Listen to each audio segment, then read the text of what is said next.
See?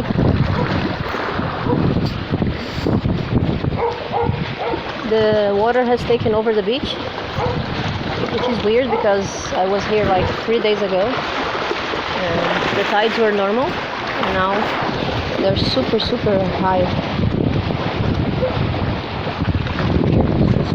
Nice boat, huh?